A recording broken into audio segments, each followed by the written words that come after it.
এখন আমি আবারও একটা প্রবলেম নিয়েছি যেটা এসএলএসটি 2025-এর জন্য ইম্পর্ট্যান্ট রয়েছে। কোশ্চেনে বলা হয়েছে যে let F of X equal to mod of x minus one plus mod of x minus two, then option A F dash of half equal to minus two, F dash of half equal to half, F dash of half equal to two, option D F dash of half does not exist. এটা আমাদের class 11 এবং 12-এ এই ধরনের problem আমরা করেছি। তো সেটাই আমরা এখানে সলিউশন করে নিচ্ছি। কিভাবে করবো একটু দেখে নাও। যে আমাদের যেটা দেওয়া রয়েছে F of X equal to mod of x minus one plus mod of x minus two. তো এটাকে আমরা স্প্লিট করে নেব, ভেঙে নেব। তো স্প্লিট করলে কি পাবো একটু দেখো। তিনটে কেস আমরা ভেঙে নিচ্ছি। এক হচ্ছে এক্স এর ভ্যালুটা ওয়ানের থেকে লেস বা ছোট, আর একটা হচ্ছে ওয়ানের থেকে বড় বা টু এর থেকে লেস, আর একটা হচ্ছে আমাদের এক্স গ্রেটার দেন টু।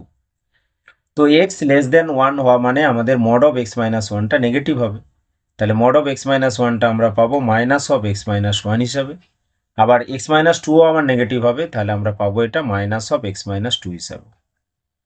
এরপর সেকেন্ড কেস যেটা রয়েছে একের থেকে বড়, ওয়ানের থেকে বড় মানে এক্স মাইনাস ওয়ানটা গ্রেটার দেন জিরো, তাহলে এটা আমরা পাবো x minus one.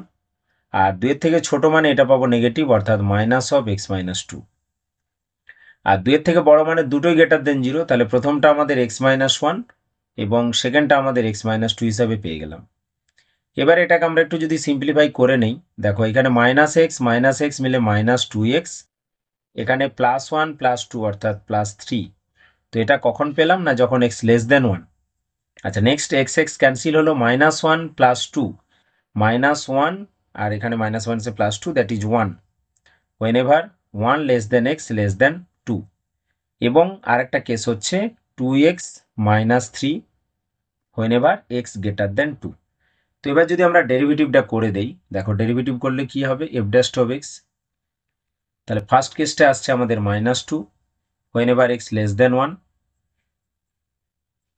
Okay, second কেসটা আসছে আমাদের zero whenever one less than x less than two. এবং থার্ড কেসটাতে আসছে two whenever x greater than two. তো আমার এফ ড্যাশ অফ হাফ চাওয়া হয়েছে। তো এফ ড্যাশ অফ হাফ, আমার হাফ কোথায় লাই করছে না, ওয়ানের থেকে লেস। তাহলে ওয়ানের থেকে লেস হাফ লাই করছে মানে আমাদের কি হবে, এটা হবে মাইনাস টু। তাহলে এখানে সম্ভাব্য কারেক্ট অ্যান্সার হয়ে যাচ্ছে F dash of half equal to minus two, that is option A. এখান থেকে আরও কিছু কোশ্চেন করা যায়। ধরো তোমার চাওয়া হলো এফ ড্যাশ অফ 1.5। তো এই 1.5টা কোথায় আছে, এই রেঞ্জের মধ্যে আছে, 1 থেকে 2 এর মধ্যে, তাহলে এটা হবে আমাদের জিরো। কি আমরা চাইলাম F dash of 10, F dash of 10 means 2 এর থেকে গ্রেটার, তাহলে এটা হবে 2।